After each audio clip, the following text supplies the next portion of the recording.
Habakkuk chapter 3. This prayer was sung by the prophet Habakkuk. I have heard all about you, Lord. I am filled with awe by your amazing works.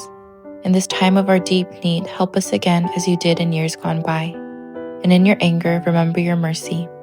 I see God moving across the deserts from Edom, the Holy One coming from Mount Paran. His brilliant splendor fills the heavens, and the earth is filled with his praise. His coming is as brilliant as the sunrise. Rays of light flash from his hands where his awesome power is hidden. Pestilence marches before him, plague follows close behind. When he stops, the earth shakes. When he looks, the nations tremble. He shatters the everlasting mountains and levels the eternal hills. He is the Eternal One. I see the people of the Cushan in distress, and the nations of the Midian trembling in terror. Was it in anger, Lord, that you struck the rivers and parted the sea? Were you displeased with them? No, you were sending your chariots of salvation.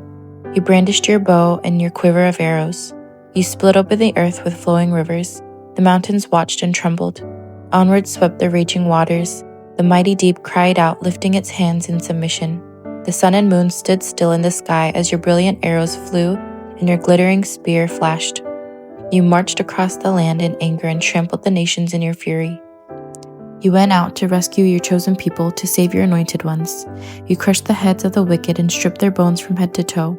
With his own weapons, you destroyed the chief of those who rushed out like a whirlwind, thinking Israel would be easy prey. You trampled the sea with your horses, and the mighty waters piled high. I trembled inside when I heard this. My lips quivered with fear.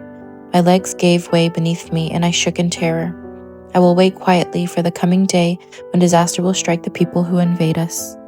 Even though the fig trees have no blossoms and there are no grapes on the vines, even though the olive crop fails and the fields lie empty and barren, even though the flocks die in the fields and the cattle barns are empty, yet I will rejoice in the Lord. I will be joyful in the God of my salvation. The sovereign Lord is my strength. He makes me as sure-footed as a deer, able to tread upon the heights. For the choir director, this prayer is to be accompanied by stringed instruments. Amen.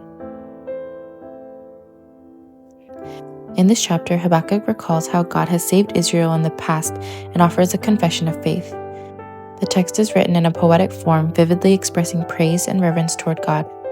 What is Habakkuk's confession of faith found in this chapter?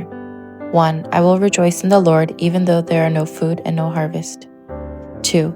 I will endure until Babylon falls. 3.